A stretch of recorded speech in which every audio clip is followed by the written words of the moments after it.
you have some people who call the post-millennialists. Okay? And post-millennialists believe that Jesus will come back after we establish 1,000 years of the Christian church in the world. Okay? Does that make sense? So we have to prove that we are worthy of God. God's not going to come back and establish this for us. We have to do it ourselves. Okay? So these are people called post, which is say that Jesus will come after the 1,000 years. But then you have another group called dispensationalists. I don't even know how to spell this word, actually. Okay, anyway, dispensationalist historic, okay? All right, so now the premillennialists are split into two other groups. So the historic premillennialists are people who believe what the early Christians believed, which is that Jesus is going to come back. Don't worry when he's coming back. Just be a good person, and he'll come back eventually, okay? It's not up to us to ask when he's coming back.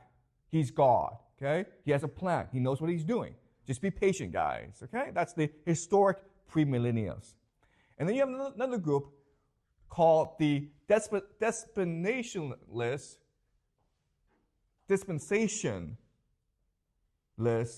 premillennialists, okay?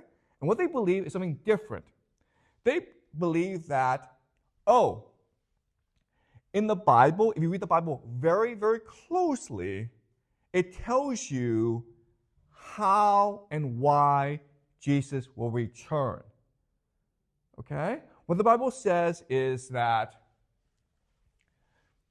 there must be a nation called Israel, okay? And Israel is a nation of Jews. And then Israel has something called the temple,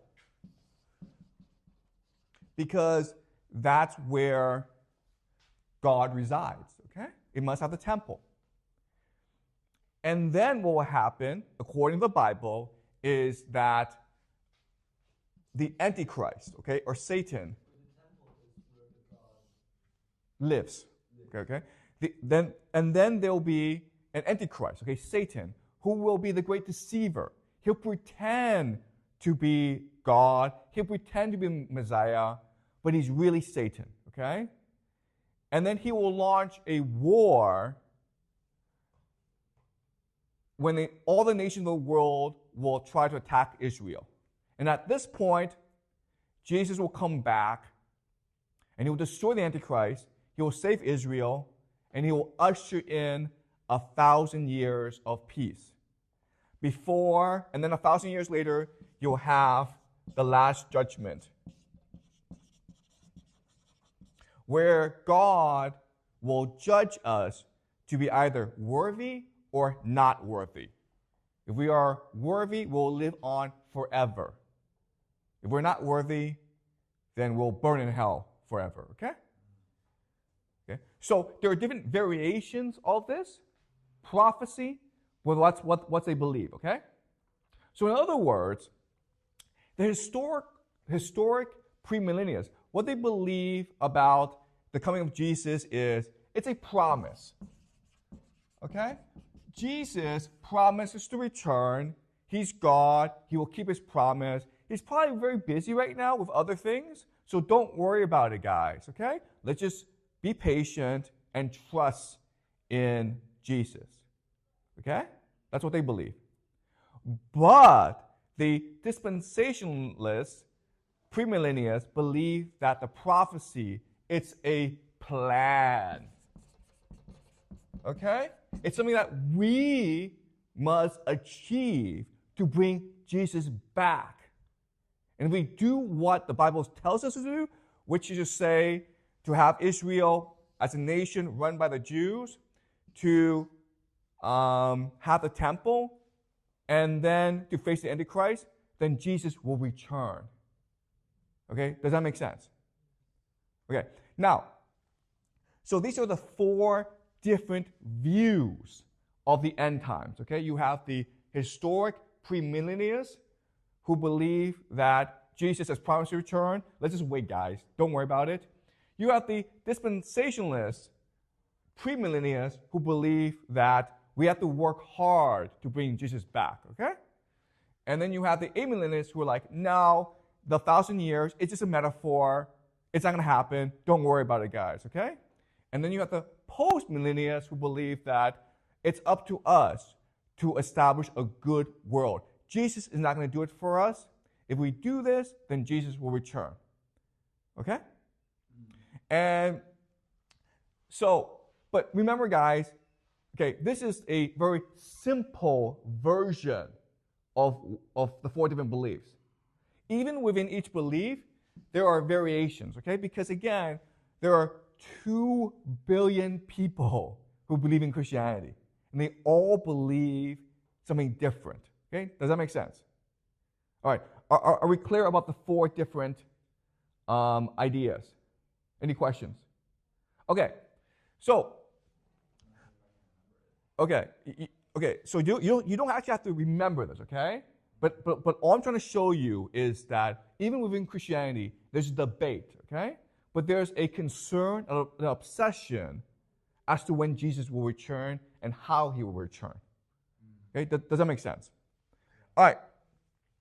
So, this is important. Now, most Christians don't believe in dispensationalist premillennialism, okay? In fact, most Christians believe that dispensationalist premillennialism is actually pretty evil. Why? Why would it be evil?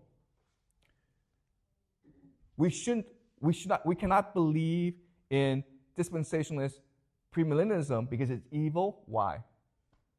As a Christian, why would you think this is evil?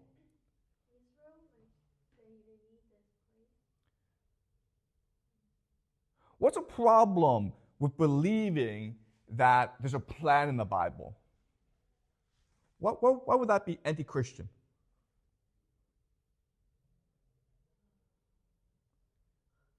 Okay, so this is hard, okay? But the idea is that with this plan, you're trying to manipulate God. Okay, does that make sense? Okay, you're trying to force God to return, and you shouldn't do that. If you believe in God, then you will trust God.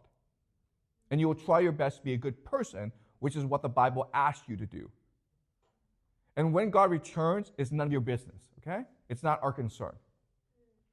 So the dispensationalist premillennialists are an extremely controversial minority within Christianity, okay? Most Christians don't actually believe this. And they find that a lot of these beliefs to be evil, and maybe even blasphemous. Okay, you're insulting God with this sort of thinking.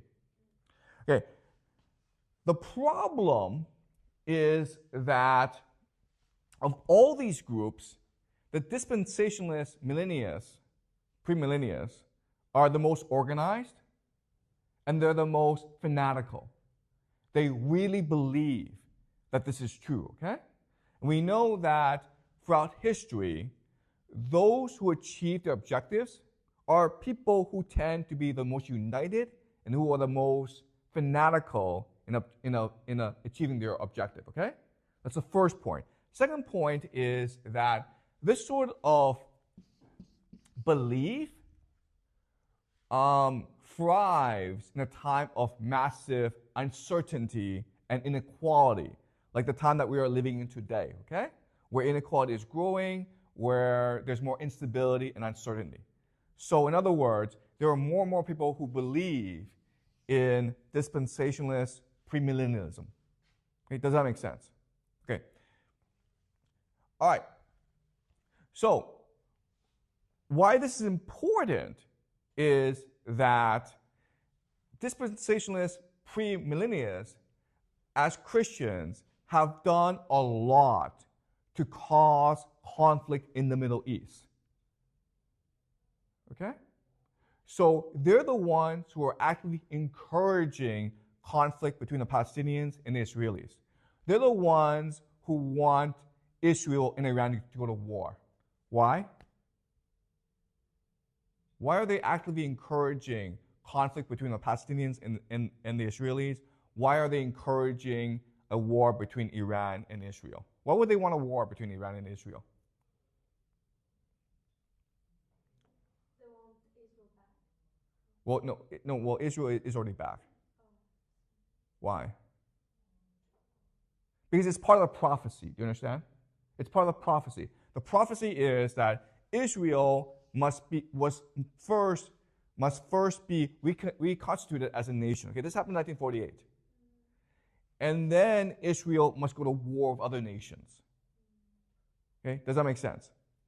So these Christians are actually promoting war between Israel and its neighbors. Okay? Does that make sense? All right. Okay. So now the other thing is that after the Reformation, okay, they developed a new theology called Christian Zionism.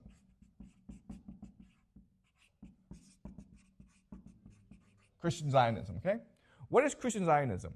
Christian Zionism is the belief that as a Christian, you must support Jews in the return to Israel. Okay? So, because remember that Israel as a nation was only founded in 1948. And then basically, in about 70 BCE, the Romans burned down the temple, okay? So for about almost 2,000 years, really, the Jewish people have not lived in, the Jews were not in control of Israel, okay, for about 2,000 years. And there are Christians who believe that it is our responsibility, it is our duty to help Jews take control over Israel. Okay? And they believe this for many different reasons. So Christian Zionists, some may believe that that's what the Bible says. God promised Israel to the Jews. Okay?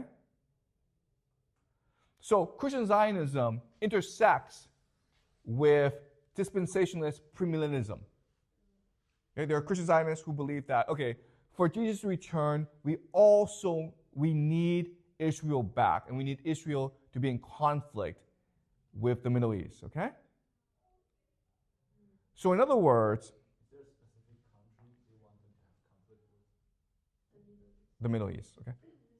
That's neighbor country. Yeah, all of them, okay? So, so Christian Zionism, I mean, you can make the argument that it's a pretty evil idea.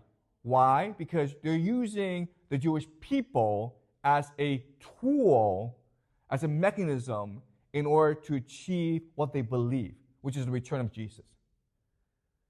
Okay, does that make sense? Because Christianity believes that if Jesus returns, then all Jews, then Judaism as a religion will cease to exist. 2/3 of all Jews will die in the battle, and the rest, a third, will immediately convert to Christianity. Okay? So you can make the argument that Christian Zionism, it's a pretty cynical and a pretty evil idea. Okay? And then from Christian Zionism, we have the idea of Zionism.